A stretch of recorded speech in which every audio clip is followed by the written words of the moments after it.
Peggy Reyes, and I am with Branson International Film Festival, and I am the Film Festival Director. And we are here with Jean Selig Wenger. I'm probably saying that wrong, Jean. But we are here doing an interview. She is one of our speakers for this year for the 2020 Branson International Film Festival. And so instead of holding off on introducing her to you guys till next year, we thought, why not do a Zoom interview? So we are doing a Zoom interview. So this is numero uno for me. So bear with me as we go along here, and then also for Jean as well. So thank you, Jean, so much for taking time out of your day to be here with us. And I first just wanted to, say, thank you so much for hanging in there with us with all of the craziness that's happening right now. We still wanted to be able to honor the filmmakers that have made films for 2020, and then, look forward to having an awesome in-person festival for next year. So thank you so much for your time today and hanging in there with us. Well, hello, and thank you so much for having me. This is my first ever Zoom interview. So we'll see how this goes. Thank you so much for your time. I am Jean Selig Wenger, and I am I'm a Christian. I am a wife. I am a mom to 4. And I never, ever thought I would be working in the TV film industry. It was never something that was on my vision board, but it was definitely something that I felt God called me to. And I'm just really blessed to be in the industry at this time in my life, and at this time in the film industry, despite the current circumstances. And I'm blessed to be here. Awesome. Thank you so much. So I am also Christian and a wife and a mother of 4. So we have some in. That's awesome. So I know that you were previously in Florida. Yes. And now you've just made a move. So do you want to talk a little bit about that move and how that happened? Yes. We are newly Californians, having lived in Florida previously. And we moved out here because my husband was called to a new church. And at first, when I heard that the call was in California and it was right outside of Los Angeles, I must admit, I laughed and I said, God, you are so funny. You've got a great sense of humor. And because I was perfectly content working from my small Florida home office. But since coming out here, I've really started to just be excited about the opportunities to work as a talent agent in California. And I look forward to finalizing my license and going full steam ahead as a licensed California talent agent in the very near future. Awesome. And how long have you been Treasure Coast Talent? I have been Treasure Coast Talent for 2 years now. Okay. Well, actually, as an agency, as a licensed agency. Prior to that, I used the same name when I was a talent manager. Okay. So it was just a very smooth transition to keep the name, but then to go through the extra steps and process of becoming licensed as an agent. That's amazing. And then why is it that a talent agent is important to have? So if I'm an actor, why is it important for me to have a talent agent? Well, there's a couple things that a talent agent can do for an actor. Obviously, some actors always choose to stay self-represented, so they are basically working as their own agent, their own manager. But other actors decide to pursue agency representation because, for one thing, it allows them to have access to a lot more casting opportunities. There are some casting calls that are sent directly to agents, and actors would not have the opportunity to self-submit to them directly. Also, it's a great opportunity to have someone advocating for you and pitching you. A lot of times actors, it's hard for them to pitch themselves because they kind of feel like they might be bragging, or it's hard to talk about all their great qualities. Right.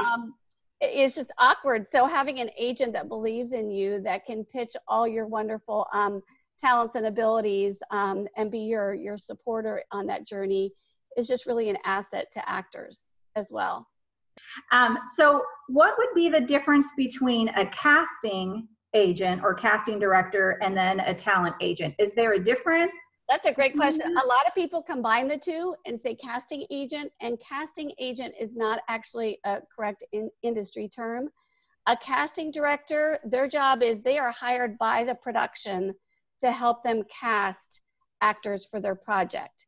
Whereas a talent agent, we work along directly with the casting director, but we represent our own roster of talents, and our job is to submit them or pitch them to the casting director, who usually narrows down, after reviewing all the submissions, narrows down the submissions to what they believe to be more closely what the production is looking for, and then they submit those options to the production and work with them on making the final casting decisions. So casting agent is kind of a combination of the two terms, and it's often misused, but a casting agent is not really a term in the industry, but you hear it often, and I'm always trying to gently, let people know that it's either casting director or talent agent. Okay. Two separate things. Okay. So if I'm understanding you correctly, excuse me, then a casting director they're just focused on that one project. They are hired project by project to work on a production, correct? And then you, on the other hand, as a talent agent, you have all of these people in your portfolio. Yes. And you're looking for avenues for them to use their talent. Exactly. My roster is stays the same pretty much. Obviously, sometimes I add new people, but my job is to work on behalf of my roster of actors in pitching them to all different projects and casting directors. Yes. That sounds like so much fun. It is fun. I'm like a proud mama. I just love my talents. I love my actors, and they're not only great great actors as far as being very talented, but they're just great people. And I'm just blessed to know them, and have gotten to know them very well, because I spend so much time working with them, and it just allows me to pitch them even better the more I get to know them. So I've been with some actors that have been on my roster since I was their manager. So we've been together for several years, and I'm very proud of them. They're very, very hard workers and dedicated actors, and it's fun to be a partner with them on this journey. Yeah. So say one of your actors, their project, is a big hit, and they're on the red carpet. Would that be something that you would go with them? Would you be able to go to that, or how does that work? Yeah, that's been one of the neatest parts about being out here in Los Angeles, is I'm able to attend those events if invited. So I had the pleasure of joining Cameron Arnett and BJ Arnett on the red carpet for the I Still Believe premiere, the Erwin Brothers' new movie. I guess it was 1 or 2 months ago. I kind of lost track of time because of being in this cave during the COVID-19. But so that was just a pleasure to be on the red carpet and support them. And I also had the opportunity to attend the Movie Guide Awards in Los Angeles. So yeah, that's something that I'm choosing to do. And when I have the opportunity, as well as attending movie premieres in different locations, I was happy and blessed to attend the Sleeper Agent movie premiere in Denver, Colorado recently, and support my actors there. So whenever I have the opportunity and it works, I love to be able to do that. That is awesome. So like you said, they're kind of like your kids. So I would imagine that's like the proud mommy moment. It is. Kids up on the stage, getting their award. Yeah. And for me, I see all the hard work that goes on behind the scenes for my actors leading up to that point. A lot of people don't see how many auditions are doing, how many conversations we're having, how hard they're working, perfecting their craft. So for me to be able to see them through that whole journey and celebrate them when they get to that point in their career is just a true blessing. Because I see behind the scenes, and I know how hard they work. It's not a matter of just getting lucky. These actors really, really work hard for every role they book. Yeah, and I can imagine, all of the no's that they've had to endure. Definitely. You get the yes, and then even when you get the yes, that doesn't mean it's going to be a successful project. Right. So, you know, getting to the point where you have got the yes, and then the yes was so successful that you're able to be on that red carpet, that's just awesome. For sure. And another thing going along with that, I really encourage my actors to always think of every audition as a step to success, because not everybody gets an audition. And I love that my actors appreciate each and every audition that comes their way, and they do not take it for granted, because they have to realize that there was maybe hundreds or thousands of actors that submitted for that same role. So even just to receive an audition is something to be grateful for. And I appreciate that my actors do feel great, very grateful for whenever they have that opportunity, for sure. Yeah. So do you have to pay? So if I'm an actor or actress, do I have to pay a talent agent for you to represent me? That is a good question, and there's a very simple answer. No. Unfortunately, a lot of actors who are starting out don't understand the rules of the industry, and they get taken by, you know, scam artists who charge them money up front. But legally, as a talent representative, I am not allowed to charge my actors for anything up front.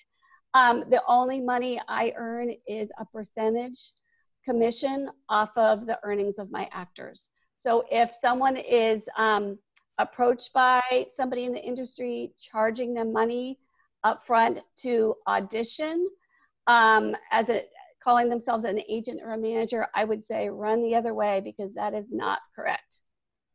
Run as fast as you can. Yes, yes, for sure. Now it's different. Actors have to spend money to pay for headshot photographers, but they can choose whatever photographer they want. They still have to spend money to take classes. But once again, that should not be something that the agent is requiring them to do through them, because the agent should not be making any money off of those situations.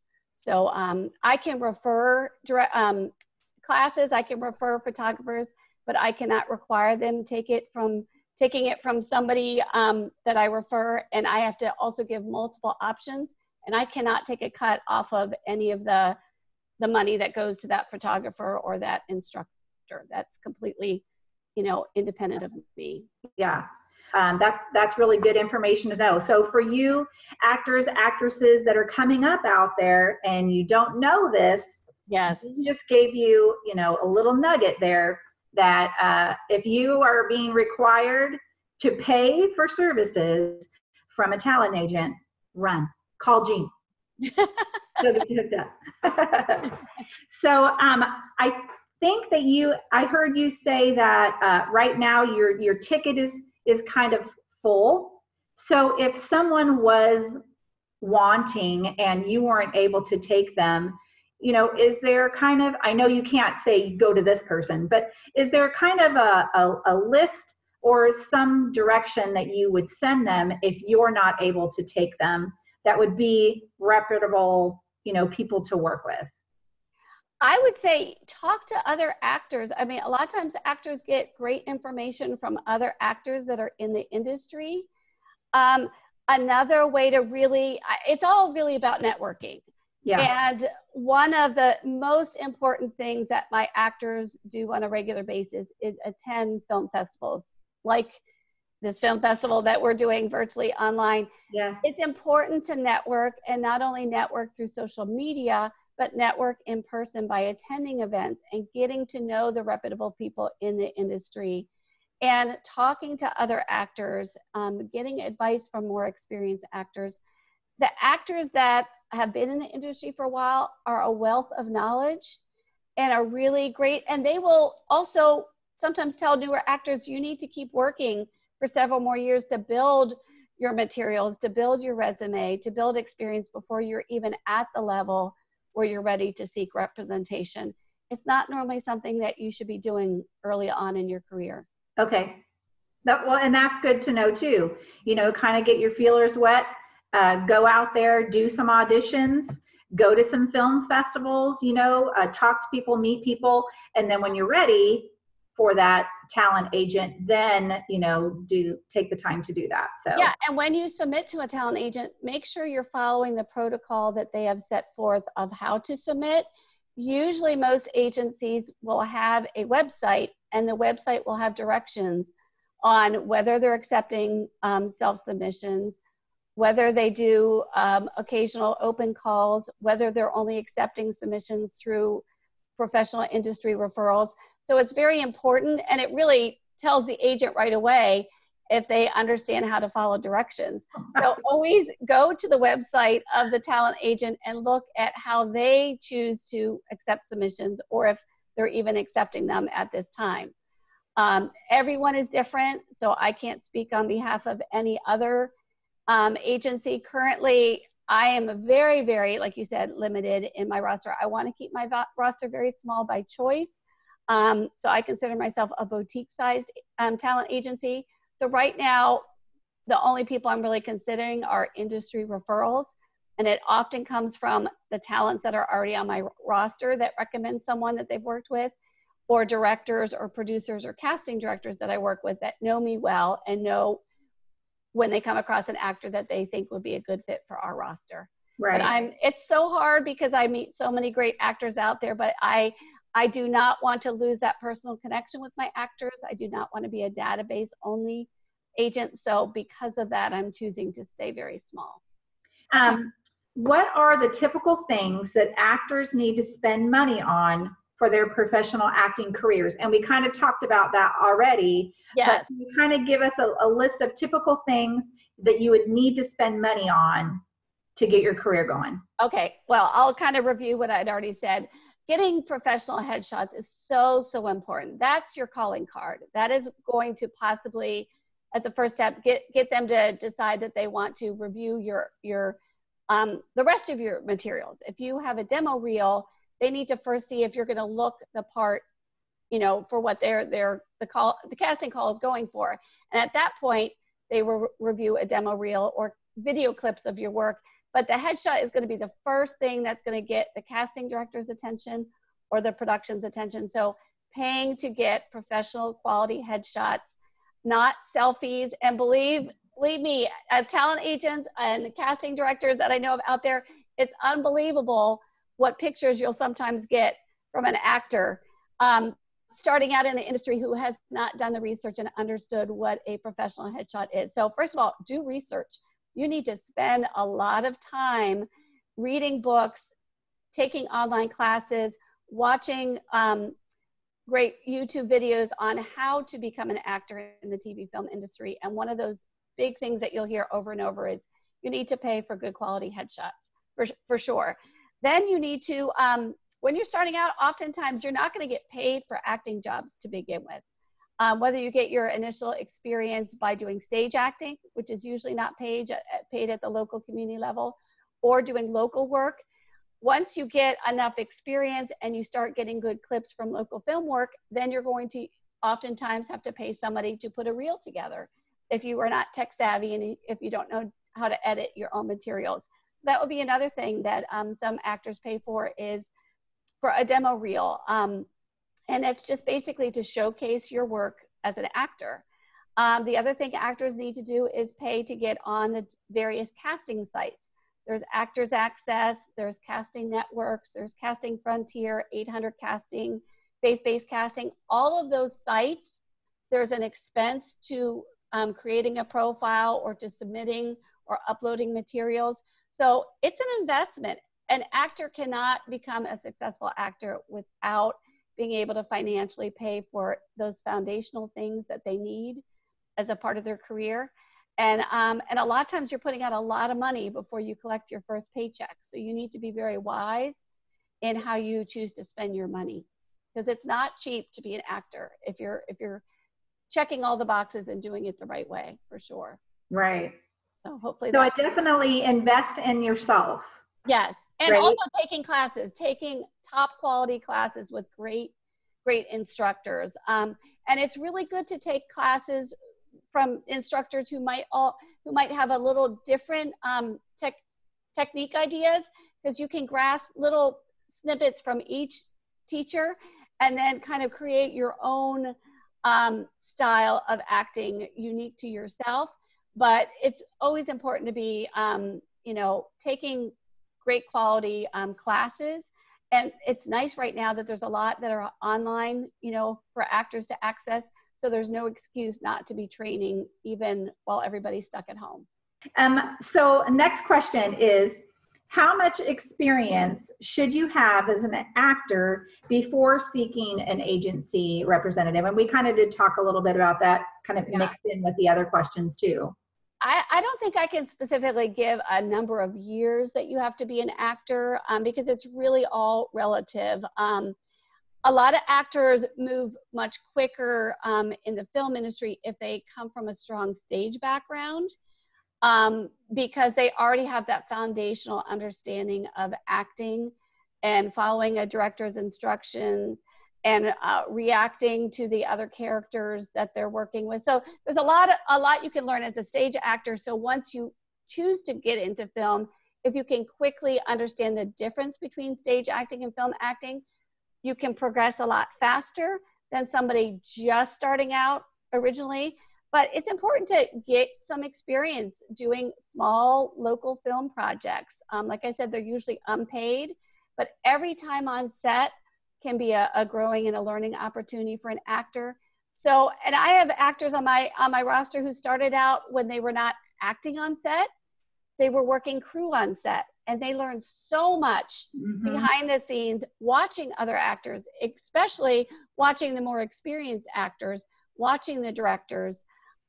So any chance they can get on set, whether it's in front of or behind the camera, is really, really valuable time. And it's time spent learning and growing and developing the craft so that when they do get a role, they can put what they've learned into practice.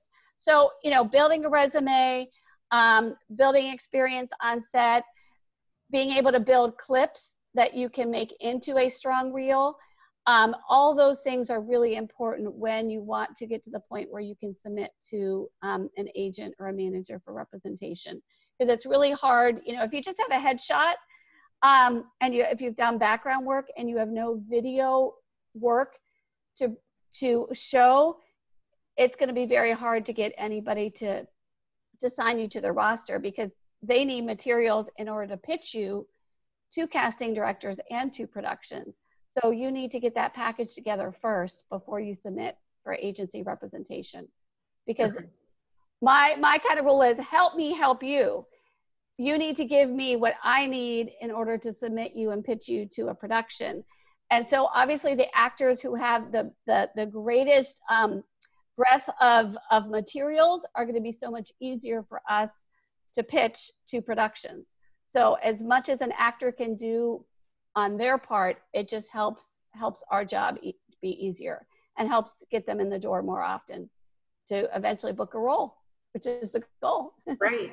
That's great information. Thank you so much for all of that information. And I know for you guys out there, you know, that's some great information too. You know, I'm getting a huge education in our, 20, 30 minutes that we are Zoom calling here. So again, we really appreciate that. So my daughter, she is in high school. And she always thought that, oh, I love drama, theater, I want to be on the stage. Right. And in school, she tried out and she didn't make the part, but she ended up being backstage. And she really found that she liked the backstage part of it. That's and great. Then Deborah was doing her very first film project here, Taney Como. We went. And she was a little extra, in the film, but she was behind the scenes. And again, she was like, I think I want to be like behind the camera and do the behind the scenes thing. So I think sometimes you think, right, what you want. And then, like you said, when you get there, you go to the film festivals, you start talking to people, you get on set, you start seeing how all of it works together. Yeah. Behind the camera is going to be where your niche is, not necessarily in front of the camera. Right. But I also think you don't have to choose. You could do both. if you do both, I have actors on my roster who are all also now writing scripts. They're directing and producing. And that's the great thing about this industry. If you work hard and build your skill set, you can do different things at different times, depending on what the project is. So I have actors who are acting on a project now. The next project, they've written a script and they're directing or producing it.